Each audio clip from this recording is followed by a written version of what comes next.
Hadratul Kiram Kiai Haji Imaduddin Utsman Al-Bantani bersama Ibu Nyai, ada organisasi baru dideklarasikan, namanya Perjuangan Wali Songo Indonesia dan Laskar Sabilillah. Sabilillah itu 9 wali Allah kepanjangannya. Ini dideklarasikan di Buntet, Cirebon, dengan ketua umumnya Kiai Haji Muhammad Abbas bin Yakhshi bin Kiai Haji Fuad Hashim, atau kita sering nyebutnya Gus Abbas atau Sarif Abbas, dan wakil ketua umumnya Romo Kiai Haji Imaduddin Utsman Al-Bantani. Mengapa PWI, Perjuangan Wali Songo Indonesia, ini dideklarasikan dan Laskar Sabilillah dibentuk? Latar belakangnya diantaranya ada pihak-pihak yang nyata di mata kita tonton, kita dengar, kita mengetahuinya, nyata-nyata memalsukan sejarah Wali Songo. Sering ziarah enggak? Sering nggih? Kita yang sering ziarah Wali Songo, tiba-tiba ada orang yang nyata-nyata memalsukan sejarah Wali Songo. Satu. Yang kedua, nyata-nyata memalsukan makam-makam leluhur kita. 2. Yang ketiga, merendahkan dzurriyyah, anak keturunan Wali Songo, direndahkan semua, bahkan dihina oleh mereka. Dihadapkan dengan kenyataan seperti ini, kita tidak boleh diam atas pemalsuan sejarah, atas penghinaan kepada Wali Songo. Dan mereka mengatakan yang berjasa terhadap republik ini adalah Ba'alawi. Mereka mengatakan sekali lagi Bani Ba'alawi yang berjasa, mengesampingkan bahkan menafikan perjuangan Wali Songo. Maka dibentuklah organisasi Perjuangan Wali Songo Indonesia dan Laskar Sabilillah. Jadi diantaranya sedemikian rupa saya hendak sampaikan pada kesempatan kali ini hadirnya Kiai Haji Imaduddin Utsman Al-Bantani, yang kita semua sudah tahu karena beliau viral mancanegara, bukan lagi viral nasional. Kiai Imaduddin Utsman Al-Bantani viral dunia internasional tentang hasil tesis beliau yang mengatakan Bani Ba'alawi terputus nasabnya kepada Rasulullah Sallallahu Alaihi Wasallam. Apa yang dilakukan beliau berdasarkan ilmu, berdasarkan penelitian kitab nasab dan disiplin ilmu yang lainnya. Dan Bapak Ibu, halo, dulu Wali Songo datang ke Indonesia, melakukan islamisasi di Indonesia. Mengapa banyak orang Indonesia mau masuk Islam? Karena Wali Songo menghapuskan sistem kasta. Tidak ada kasta di dalam Islam. Makanya bangsa Indonesia menyambut ajaran Islam. Belakangan ada sekelompok orang yang ngaku-ngaku anak cucu Nabi, merasa menjadi kasta tertinggi, yang nyuruh kita mencium kakinya dan mengatakan satu Habib bodoh lebih mulia daripada 70 kiai. Disitulah kita mikir, kayaknya mereka bukan keturunan Nabi. Dan itu dijawab oleh Kiai Iman. Islam tidak pernah mengajarkan sistem kasta, kelas sosial, Islam tidak pernah mengajarkan kesombongan. Closing, al-kibru batarul haqqi wa ghamtun nas. Kesombongan adalah menolak kebenaran. Mentang-mentang yang bicara Kiai Imaduddin Usman Al-Bantan, ulama pribumi, ulama muda, orang banyak menolak kebenaran karena egonya. Tapi ingat, kesombongan itu kata Nabi menolak kebenaran, wa ghamtun nas, dan merendahkan sesama umat manusia. Jadi kalau ada orang yang nasabnya merasa lebih mulia dari orang pada umumnya, itu adalah bentuk kesombongan. Karena sebaik-baik manusia dan manusia yang paling bertakwa, manusia yang paling mulia di sisi Allah hanyalah orang-orang yang bertakwa. Inna akramakum indallahi atqakum. Baik, demikian harapannya di Tulang Bawang juga segera dideklarasikan PWI dan Laskar Sabilillah.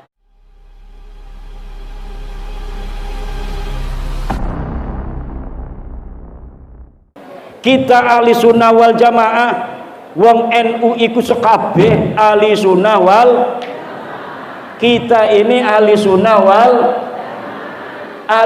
wal jamaahnya karena direbut oleh Wahabi, maka Kiai Ma'ruf Amin memberikan kaid ahlu sunnah wal jamaah an-nahdiyah. Apa namanya? Ahlu sunnah wal jamaah an-nahdiyah. Ahli sunnah wal jamaah an-nahdiyah ini apa maksudnya? Maksudnya adalah dalam akidah mengikuti Abul Hasan al-Ash'ari dan Abu Mansur al-Maturidi, di dalam fikih mengikuti madhab yang 4, di dalam tasawuf mengikuti Imam Ghazali dan Junaid al-Baghdadi, dan merupakan terusan dari ajaran Wali Songo yang menyebarkan agama Islam di Nusantara. Itulah yang disebut ahlu sunnah wal jamaah an-nahdiyah. Makanya bintangnya NU 9. Betul apa tidak? NU lambangnya bintangnya ana sanga. Apa iku maksudnya bintangnya sanga? Ngerti orang ngomong Jawa? Bintangnya ada 9 karena Nahdlatul Ulama merupakan pelembagaan dari ajaran Islam yang dibawa oleh Wali Songo. Siapa yang menyebarkan agama Islam di Indonesia? Wali.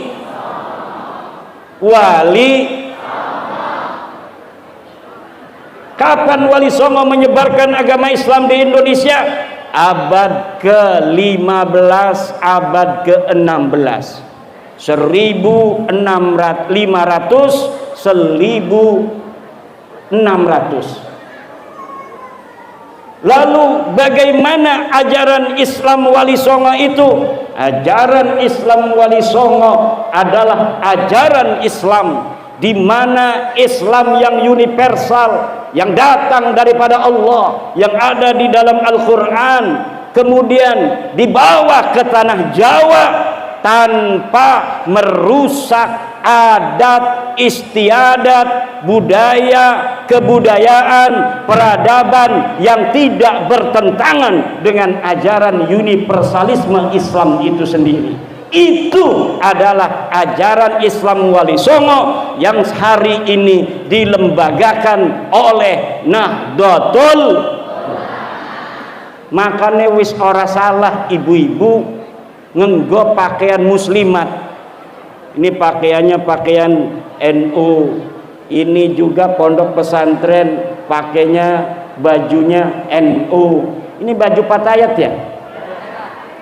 Kita kalau ngelihat Patayat gitu gimana rasanya, seneng gitu. Tapi kalau ngelihat muslimat gimana?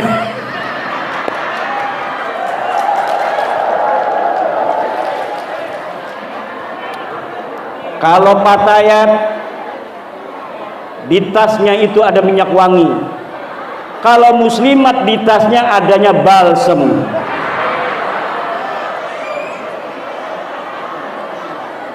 Itu Muslimat zaman dulu ya. Muslimat zaman sekarang beda. Liven, HP, nomor rekening, apa namanya, ATM. Itu Muslimat zaman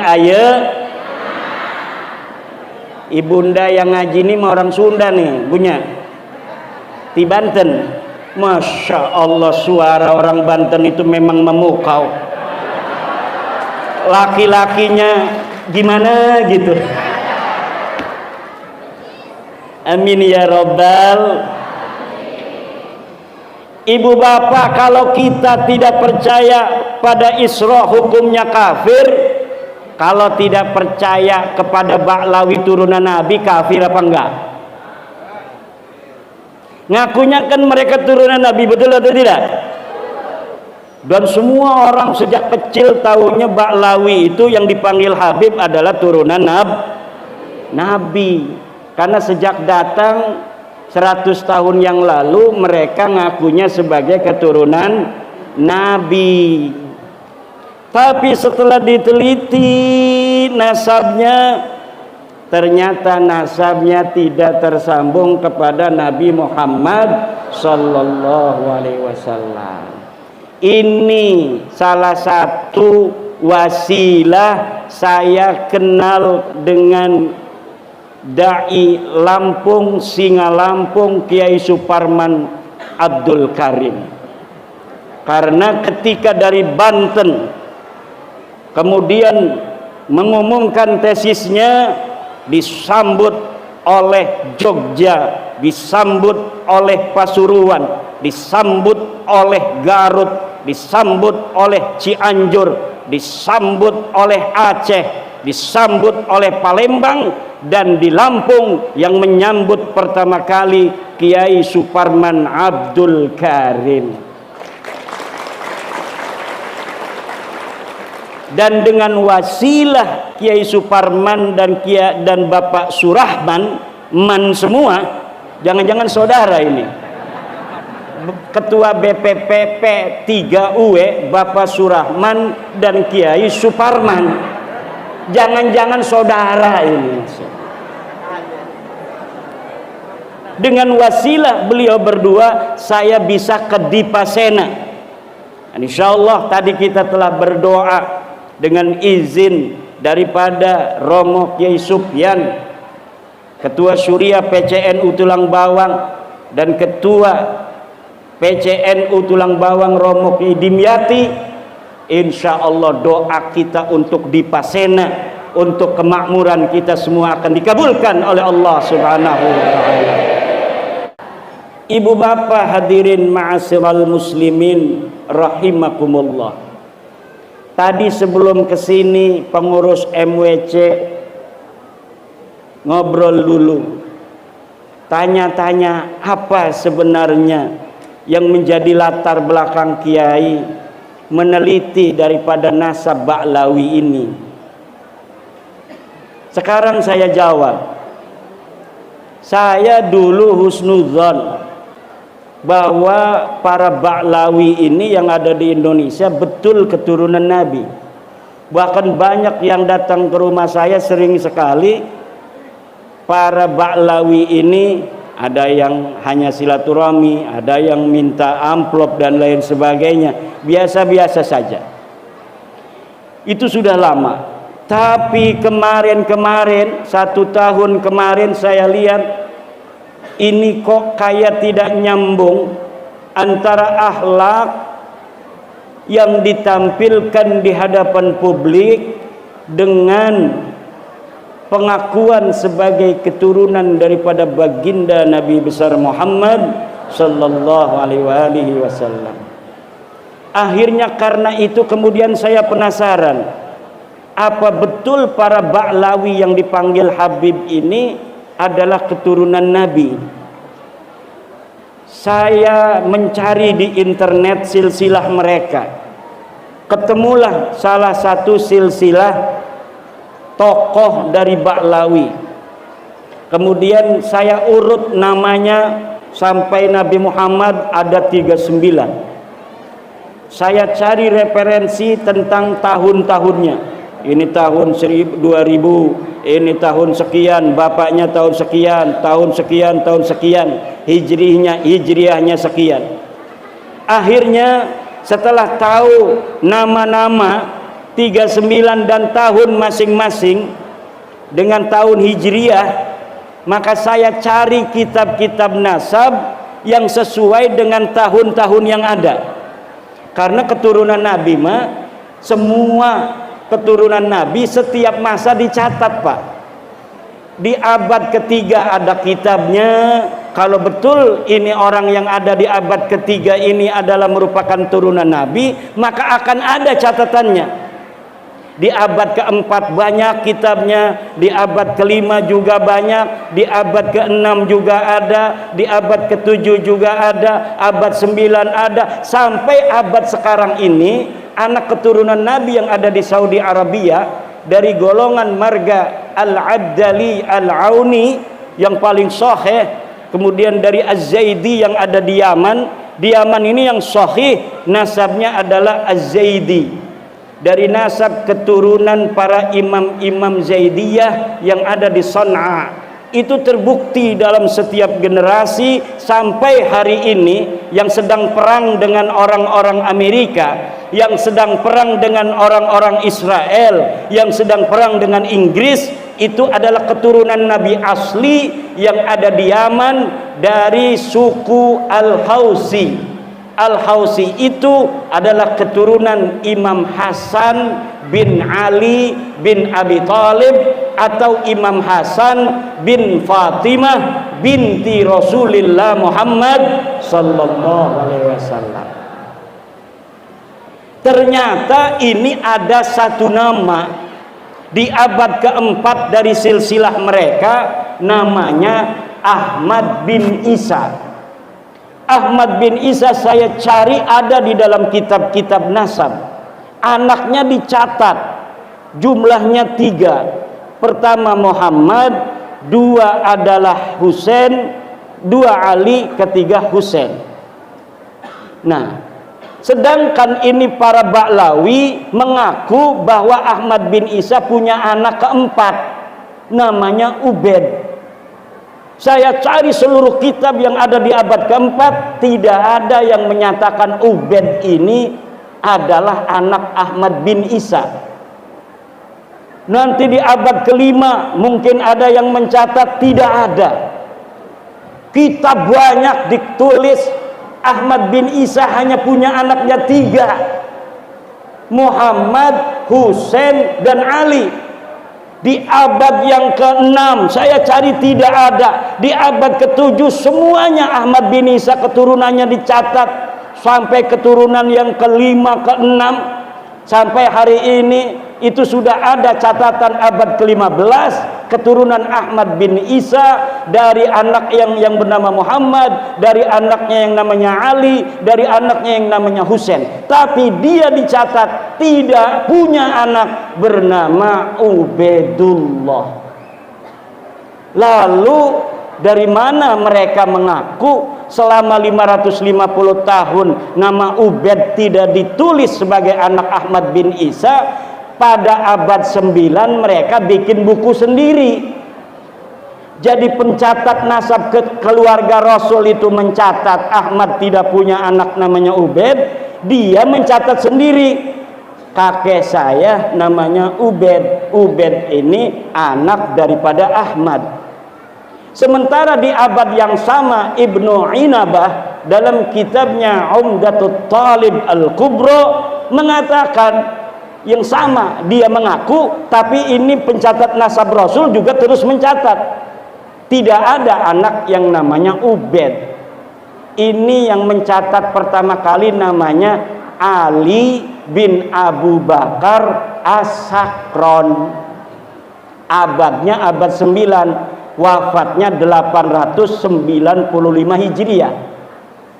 Yang diaku itu Ubaid itu abad keempat Hijriah, katanya anaknya Ahmad. Sementara seluruh kitab dari mulai abad ke-4 Hijriah sampai ke-9 tidak ada yang mencatat Ubaid sebagai anaknya Ahmad.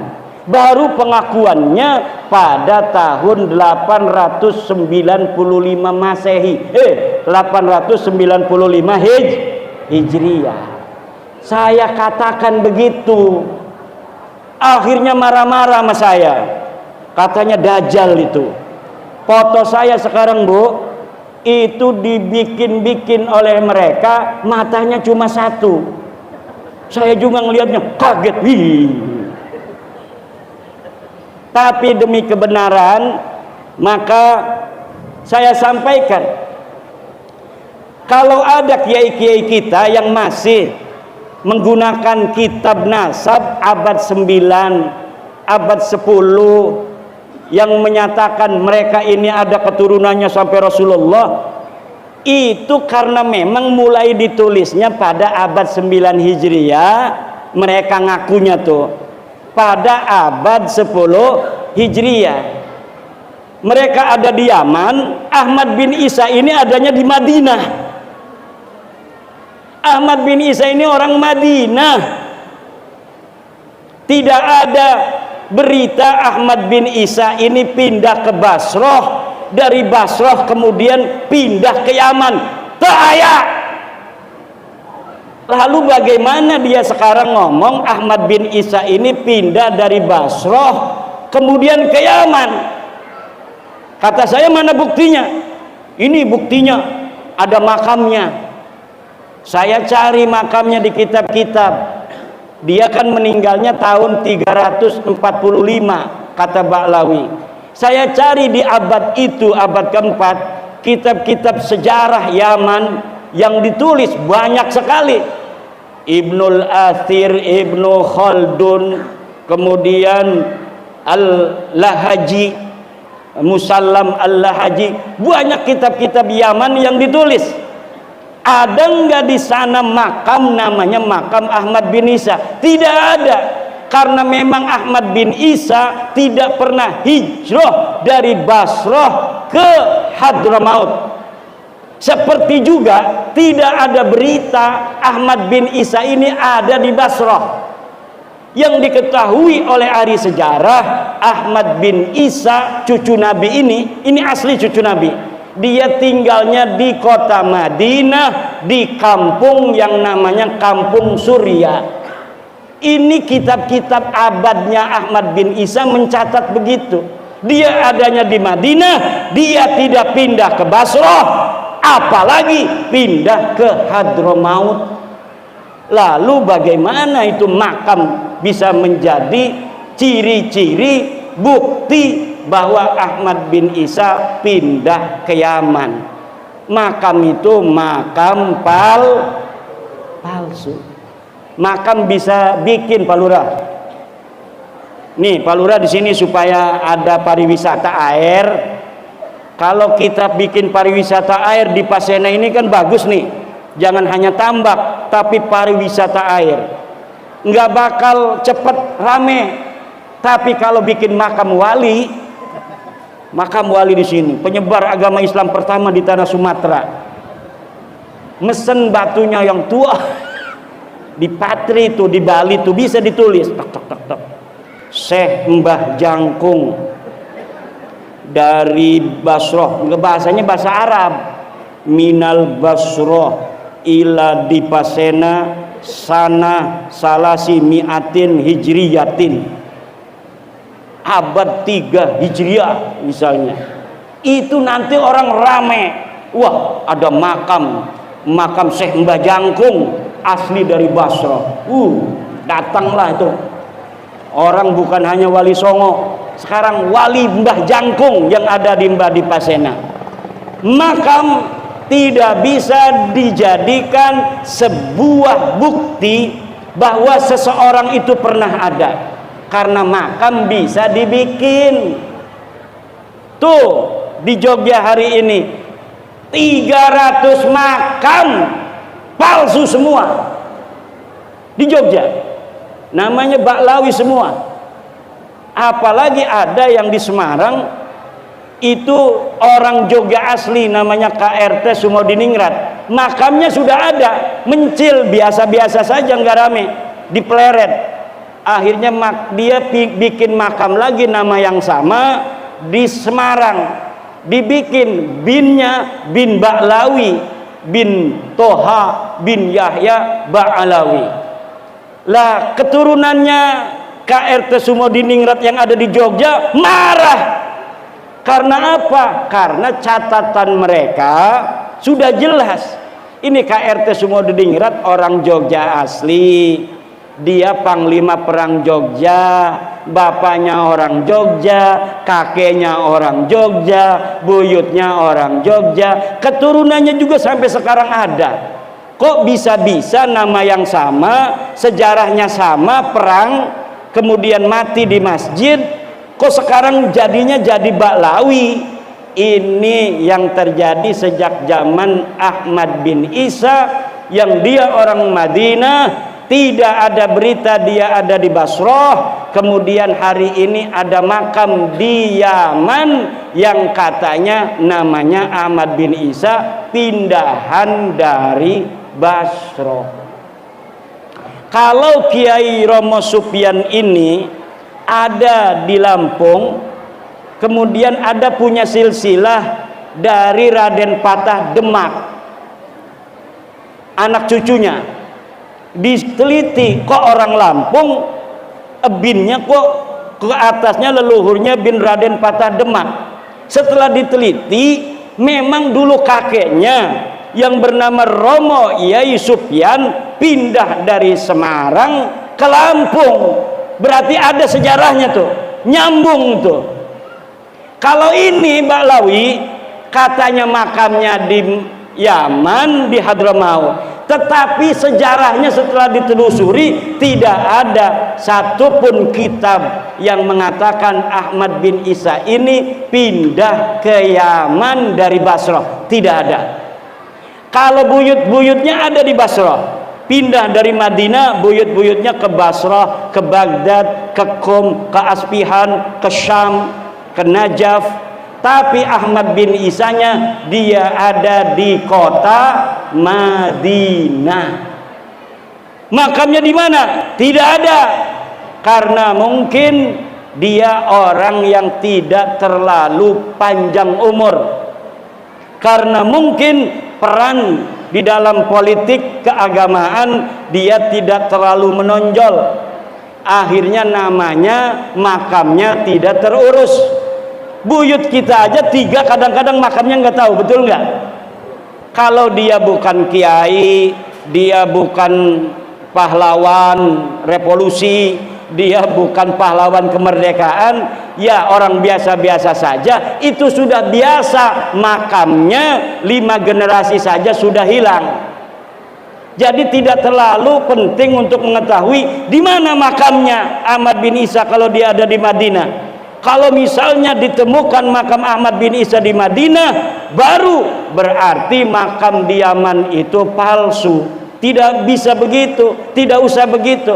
Tidak perlu dengan mengetahui di mana makam Ahmad bin Isa itu ada yang asli, enggak perlu. Yang jelas sebuah keterangan bahwa Ahmad bin Isa tidak pernah hijrah ke Basrah, tidak pernah hijrah ke Yaman, ini sudah cukup untuk mengatakan bahwa Ahmad bin Isa ini betul-betul tidak pernah ada di Yaman dan tidak wafat di Yaman, tidak dimakamkan di Yaman. Ini yang saya temukan. Ada 2 cara lagi untuk mengetahui turunan Nabi, bapak-bapak. Yang kedua dengan cara ules. Tahu ules? Ules wajahnya, aura. Bagaimana sekarang itu orang-orang Zaidiyah yang ada di Yaman dari suku Hausi, wajahnya lihat, ulesnya lihat. Keturunan Nabi yang ada di Saudi, Al-Abdali Al-Auni, ules sedeleng, wajahnya lihat, cari di internet, Syarif Al-Auni, Syarif Al-Abdali, wajahnya lihat, jauh beda dengan Ba'lawi Indonesia. Tapi turunan Wali Songo dekatkan foto-foto turunan Wali Songo dengan keturunan Zaidiyah, dengan keturunan Musa Al-Kazim yang hari ini ada di Najaf, yang hari ini ada di Qum, sehari ini ada Bukhara. Ulesnya mirip. Ules tahu ules? Aura wajahnya mirip, walaupun kulitnya udah hitam, hidungnya udah pesek, tapi auranya itu kalau ngelihat kayak mirip, kayak saudara, itu masih terlihat nampak. Coba liatin, misalnya ada nih Ba'lawi, kita yakini dulu sebagai turunan Nabi, fotonya juga ditaruh di tembok, liatin dengan betul-betul, baca selawat kepada Rasulullah 100 kali, liatin mukanya, liatin wajahnya betul-betul, betulkah dia turunan Nabi? Akan nampak jelas. In fataha qalbukum, in fatahat qulubukum bi annahu laisa min dzurriyyati Rasulillah Muhammad sallallahu alaihi wasallam bil marrah. Liatin fotonya, baca selawat pada baginda Nabi, akan nampak bahwa mereka bukanlah keturunan Nabi Muhammad sallallahu alaihi wasallam. Itu cara kedua. Cara ketiga, tes DNA. Apa cara ketiga? Tes DNA itu akan ketahuan, misalnya ada suami nggak percaya kepada istrinya, kok anaknya nggak mirip saya. Nggak mirip itu belum tentu bukan anaknya. Bisa jadi karena istrinya benci banget sama suaminya, pelit kayak setan. Akhirnya yang diidolakan penceramah dari Banten, karena suaminya pelit kayak setan, banyak duitnya tapi nggak pernah beliin kalung. Akhirnya anaknya mirip saya. Waduh, marah ini Bapak Surahman. Setan ini, wajahnya kok mirip Kiai Iman. Saya mau tes DNA. Bisa tes DNA di mana? Di Badan Riset dan Inovasi Nasional di Jakarta, atau di Rumah Sakit Bayangkara Polri. Diambil itu rambutnya, ditaruh di laboratorium, punya bapaknya juga Bapak Surahman diambil. Setelah diambil, walaupun beda wajahnya ya cocok, wong arong anaknya itu mah. Cuma dia kesel aja itu istrinya pelitnya kayak setan. Misal itu tes DNA tidak mungkin meleset. Bagaimana untuk mengetahui DNA-nya Rasulullah Nabi Ibrahim di dalam diri kita ini, Pak? Saya sudah sebelum ngomong ini, sebelum ngomong masalah yakin bahwa mustahil turunan Nabi itu Ba'lawi, minta profesor dan doktor dari ahli riset, ahli DNA. Mustahil ini turunan Nabi. Kenapa? Karena keluarga mereka yang sudah tes DNA 180 orang sekarang. Kemarin masih 170, sekarang sudah nambah 180 orang, semuanya tidak ada yang keturunan orang Arab. Jangankan keturunan Nabi Muhammad, keturunan Arab yang dari Bani Ismail dan Ibrahim aja bukan. Bagaimana dia turunan Nabi Muhammad, wong tidak ada DNA-nya Nabi Ibrahim. Sedangkan hari ini DNA-nya Nabi Ibrahim itu belum ada mutasi genetik, belum ada perubahan, masih sama. Dia yang keturunan Nabi Ismail sama orang Yahudi, orang Islam. Dia yang keturunan Quraisy nanti berbeda dengan Yahudi, tapi haplogrupnya Nabi Ibrahimnya masih ada, karena satu keturunan walaupun agamanya beda. Itu orang Yahudi, Yahudinya Yahudi asli, turunan Nabi Ibrahim, itu sudah ketahuan dia saudara dengan orang-orang Al-Abdali, dengan suku-suku Quraisy yang ada di Saudi. Walaupun agamanya ini Islam, yang itu Yahudi, tetapi dari DNA sudah bisa ditemukan mereka saudara sepupu. Tapi ini Ba'lawi, Nabi Ibrahim haplogrupnya J1, dia haplogrupnya G. G ini jangankan keturunan Nabi Muhammad, keturunan Nabi Ibrahim aja bukan. Keturunan Nabi Muhammad hari ini harus sama haplogrupnya dengan keturunan Nabi Ibrahim yang lain yang hidup dari orang-orang Islam dan orang-orang Yahudi.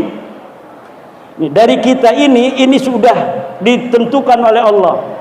Punya bapak kita ada, misalnya kalau kitanya 0, ini kita punya ayah ada angka 1, punya kakek ada angka 2, punya buyut ada angka 3, sampai seluruh Nabi Adam semuanya ada DNA Nabi Adam sampai ke kita, ayah kakek kita semuanya lengkap. Mereka ini ngaku keturunan orang Arab, keturunan Quraisy, keturunan Nabi, tidak ada gen orang Quraisy, tidak ada gen Sayyidina Ali, tidak ada gen Nabi Ismail, tidak ada gen Nabi Ibrahim. Lah bagaimana keturunan Nabi tapi tidak ada gen Nabi Ibrahim, tidak ada gen Abdul Muthalib, tidak ada gen Sayyidina Ali, tidak ada gen Sayyidina Hasan? Gimana tuh? Husnudon aja sih gitu. Pengen kita husnudon, nggak bisa. Kalau mengenai masalah-masalah yang tidak ada bukti, boleh kita husnudon. Misal begini, nih ibu-ibu supaya tahu, Mang Samin ada di Jakarta.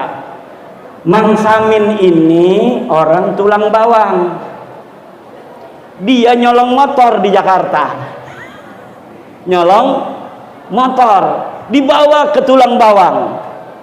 Orang tulang bawang taunya dia ini kerja di Jakarta, dapat duit, beli motor. Jadi itu motornya Mang Samin. Udah setahun nyantai aja, kadang-kadang ngebonceng ketua PCNU. Kemana-mana ketua PCNU dibonceng tuh sama Mang Samin. Padahal motornya dapat nyolong itu. Nah, suatu ketika Kiai Dimyati dibonceng, ketua PCNU dibonceng sama Mang Samin naik motor dapat nyuri tuh setahun yang lalu. Orang yang punya motor ngeliat, Pak, berhenti dulu Pak.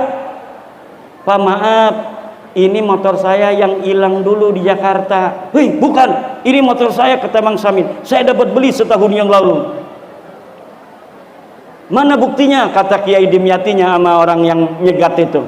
Enggak bawa Pak, BPKB saya tinggal di Jakarta. Tidak bisa, tidak ada bukti. Sedangkan yang mempunyai motor sudah 1 tahun saya bonceng terus ini sama Mang Samin, dan ini saya tahunya motor Mang Samin. Kamu tidak boleh ngaku-ngaku tanpa bukti. Betul enggak itu Kiai Dimyati membela Mang Samin? Betul. Kenapa? Karena orang itu tidak membawa bukti. Kalau tidak membawa bukti, maka yang megang motor dalam ilmu fikih sahibul yad, dialah yang mempunyai motor. Setelah 2 hari dia datang ke Kiai Dimyati. Pak Kiai, yang dibonceng oleh motor nyolong itu ada apa? Ini saya bawa BPKB-nya Pak Kiai. Kok kamu ngomongnya kayak orang Madura? Ya saya aslinya orang Madura, adanya di Dipasena sana Pak Kiai. Coba motornya, bener motornya motor RX King. Sekarang nggak ada ya Kiai ya? Masih ada ya motor RX King tahun 2012. Coba dilihat punya Mang Samin tuh, bener RX King 2012, nomor mesin sekian. Dilihat di sini betul namanya, nama orang itu. Kiai Dimyati datang ke Mang Samin. Assalamualaikum Mang Samin. Waalaikumsalam. Mang Samin, waktu kemarin kita gaya Madura jadinya. Mang Samin kemarin itu waktu ada orang yang ngaku motor Mang Samin itu sudah datang kepada saya, dia bawa BPKB. Dan setelah saya lihat BPKB-nya betul itu motornya dia. Saya mau tanya sama Mang Samin, apakah Mang Samin punya bukti bahwa motor itu motor Mang Samin? Mana BPKB-nya? Diem aja dia, nggak mau jawab. Jawab Mang Samin, saya ini kalau membela Mang Samin hukumnya haram, karena sudah jelas ada bukti bahwa motor ini motor orang Jakarta itu. Kecuali yang kemarin waktu orang itu ngaku orang itu nggak bawa BPKB, yang harus dibela adalah Mang Samin, betul apa tidak? Tapi apabila bukti-bukti sudah nyata dan ketika ditanya dia, apakah engkau punya bukti bahwa engkau keturunan Nabi, sampai sekarang nggak mau jawab. Saya sudah kirimi surat dia 12 pertanyaan, jawab pertanyaan ini. Satu, mana dalilnya bahwa Ahmad bin Isa pindah ke Yaman? Karena ini dulu yang terpenting. Kalau ada dalil bahwa pindah ke Yaman, ada kitabnya, berarti tinggal pertanyaan berikutnya. Kalau pertanyaan pertama saja, apakah Ahmad bin Isa pindah ke Yaman itu ada dalilnya, mereka tidak bisa jawab. Maka bagaimana nanti orang yang tidak pindah ke Yaman kemudian punya anak di Yaman, sedangkan katanya anaknya itu hijrah yang pertama kali dari Basrah ke Yaman bersama bapaknya, sedangkan berita hijrahnya itu tidak ada. Ini mustahil. Dia tidak jawab. Pertanyaan kedua, mana dalilnya bahwa Ahmad bin Isa punya anak namanya Ubaidillah? Tidak ada. Katanya kalau diam itu la yunsabu ilaihi qaulun, tidak bisa dianggap telah menjawab. Kalau menjawab itu berarti kalau jawabnya salah berarti betul kami bukan turunan Nabi. Kalau kami tidak jawab maka akan ngambang seluruhnya. Tidak bisa, bos. Walaupun kamu tidak jawab 12 pertanyaan saya, maka sudah jelas sayanya punya data. Satu, data bahwa Ahmad bin Isa tidak pernah ada di Basrah. Dua, Ahmad bin Isa tidak pernah pindah ke Yaman. Tiga, Ahmad bin Isa tidak pernah punya anak namanya Ubaid. Saya punya buktinya dan bisa diadu siapa saja. Yang paling pinter pendukung mereka kan Ustadz Idrus Romli. Ustadz Idrus Romli kemarin sudah bikin video membela Ba'lawi. Pakainya kitab apa? Tabaqatul Khawas karangan As-Surji Az-Zabidi yang dikarang abad ke-9 Hijriah. Abad di mana pengakuan itu baru ada. Ustadz Idrus Romli kalau sudah jawab berarti itulah jawaban yang paling dia bisa jawab untuk saya, dan jawaban itu tidak bisa menjawab karena kalau abad 9 kitab yang lain pun sudah banyak yang ditulis. Ada Al-Burqah, ada Al-Juz'ul Latif, ada kitab Al-Jauharus Syafa. Yang saya inginkan sesuai dengan abadnya, abad ke-4, abad ke-5, abad ke-6, abad ke-7, abad ke-8, di mana di abad-abad itu dengan tegas dikatakan bahwa Ahmad bin Isa tidak punya anak namanya Ubaid. Bagaimana setelah 500 tahun ujug-ujug ada orang mengatakan bahwa Ahmad bin Isa punya anak Ubaid. Ini yang dibaca oleh Ustadz Idrus Romli di YouTube-nya. Ada kitab namanya Tabaqatul Khawas karangan ulama besar. Di sini dinyatakan bahwa Ahmad bin Isa punya anak namanya Ubaid. Tidak bisa, bos. Karena apa? Karena dia mendapatkannya dari kitab Tuhfatuz Zaman. Kitab Tuhfatuz Zaman yang dapat dari kitab As-Suluk. Dan kitab As-Suluk sudah terbukti yang dimaksud Ba'lawi itu bukanlah Ba'lawinya Ba'lawi sekarang ini. Dia Ba'lawi lain, keturunan Yakton, orang Arab asli Hadramaut, tapi bukan keturunan Nabi. Cuma ada kesalahan Syekh Al-Janadi di abad ke-8 mencatat seorang ulama silsilahnya nyambung ke Ahmad bin Isa dari yang bernama Abdullah. Dari kesalahan seorang sejarawan atau penyalin naskah inilah kemudian Ba'lawi mengaku dirinya keturunan Nabi, dan kita punya buktinya, bisa diuji. Lalu bagaimana sekarang orang yang masih membela Ba'lawi? Haram hukumnya membela Ba'lawi bersama dengan bukti-bukti yang nyata, bukti-bukti yang banyak yang telah ada yang mengatakan bahwa Ba'lawi bukan keturunan baginda Nabi. Kalau dulu sebelum ada penelitian saya, orang belum tahu dia benar apa tidak dia keturunan Nabi, maka orang mengakui dia keturunan Nabi tidak apa-apa. Tapi ketika sudah nyata, sudah jelas mereka bukan keturunan Nabi, dari pustaka mereka tidak terbukti, DNA mereka melenceng ke Kaukasus bukan ke Arab, dari aura ules beda, dari akhlak jauh, terakhir dari jari. Kalau keturunan orang Arab, jari manisnya ini lebih tinggi daripada penuduhnya, seperti ini. Lihat, menurut Syekh Al-Muqrizi di abad ke-8, kalau kita ingin mengetahui dia orang Arab atau bukan, lihat dari jari kelingkingnya, jari manisnya, apakah lebih tinggi atau tidak daripada jari petunjuknya. Kalau jari kelingkingnya ini lebih tinggi daripada jari telunjuknya, maka dia adalah min naslil Arabiyah, dari keturunan orang Arab. Silakan bapak-bapak lihat jarinya masing-masing, jari manisnya apakah lebih panjang atau lebih pendek daripada penuduh. Coba itu, ibu, lebih panjang. Ini yang panjang. Ini maaf, ini bukan capres. Dia pendukung capres ini mah. Coba nih begini nih, ininya lebih tinggi apakah ini? Tuh begitu tuh, gituin tuh. Tuh, ini orang Arab bapak, min naslil Arabiyah. Ini sama, ini kalau sama begini orang India. Ada di dalam kitabnya Imam Al-Muqrizi di abad ke-8 Hijriah. Coba lihat, Arab ini. Ini Arab ini tuh, ini sama. Panjang ya. Nah, ini lihat di dalam kitab Al-Muqrizi masih berupa manuskrip. Nah, ini hanya tebak-tebakan aja, hakikatnya belum bisa dipastikan.